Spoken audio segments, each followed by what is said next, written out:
Hello everyone, welcome again to my channel preparation mania. तो कैसे हो आप सब? आई होप सब लोग बढ़िया होंगे और अपनी अपनी एसबीआई पीओ की तैयारी प्रीलिम्स की अच्छे से कर रहे होंगे। तो भाई इस वीडियो के थ्रू मैं मुझे आपसे कुछ बात करनी है, कुछ सजेशंस और कुछ एडवाइजेस देनी है। तो बात यह है कि जैसा कि आप लोग एसबीआई पीओ की हम लोग तैयारी कर रहे हैं, उसमें जिस तरह से हम लोग मॉक दे रहे हैं सारे के सारे, तो इसमें मैं जो मॉक्स यूज़ कर रहा हूँ वो मैं दो मॉक यूज़ कर रहा हूँ। एक मैं मॉक यूज़ कर रहा हूँ वो टेक्स्ट बुक का है और दूसरा है एसबीआई पीओ का।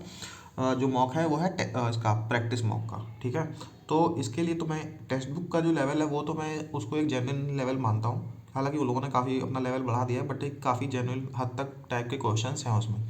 बट भाई बात यहाँ S B I P O के मॉक की है, जो प्रैक्टिस मॉक है ना, इसमें मतलब यार इन लोगों ने जो भी मॉक बनाया है इसमें इस टाइप के क्वेश्चंस डाले हुए हैं जो मतलब मुझे मेरे हिसाब से, हालांकि मैं 2 बार दे चुका हूँ, ठीक है, तो इस टाइप के question S B I P O के प्रीलिम्स में नहीं आते हैं। जैसा कि रीजनिंग में सबसे पहले एक में जो वो वाले जो पजल्स आ रहे हैं, वैकेंट वाले पजल्स आते हैं S B I P O में कि जैसे 10 लोग हैं तो एक वैकेंट है, बाकी सारे लोग मतलब एक वैकेंट है, बाकी सारे फिलअप हैं सारे सीट्स। इसमें क्या है, 10 लोग हैं तो उसमें से दे देगा कि 3-4 लोगों के पास सिर्फ एक चीज़ है और वो चीज़ें हैं और बाकी सारे वैकेंट हैं। तो इस टाइप के क्वेश्चंस जो है ना वो नहीं आते हैं। अगर इनको बनाना ही है तो कैटेगरी वाले जो पजल्स होते हैं ना वो वाले, उसमें जिसको हम लोग नेवर स्किप पजल्स भी बोलते हैं, वो वाले दे सकते हैं। बट इनका जो लेवल है वो मुझे काफ़ी एकदम और टाइप का लगता है। हालांकि होते सब इजी हैं, बट क्या ही फ़ायदा उन क्वेश्चंस को सॉल्व करने का जो आपके लिए इररिलेवेंट है।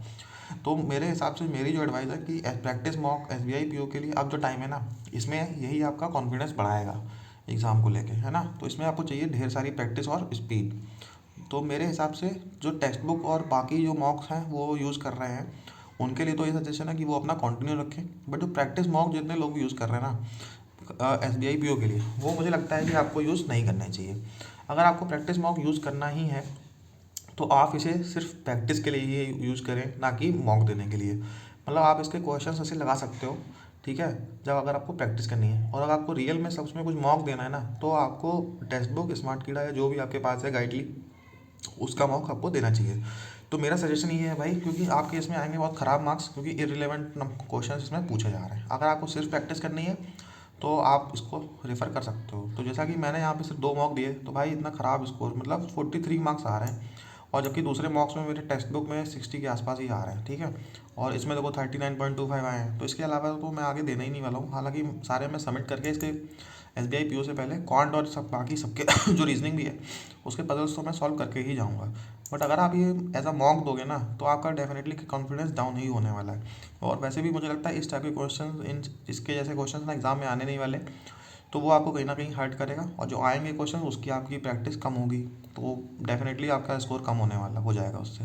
तो मेरे हिसाब से प्रैक्टिस मॉक को मैं एज अ प्रैक्टिस के लिए ही सिर्फ सबमिट करके ऐसे ही यूज़ करूँगा क्वेश्चंस देख देख के।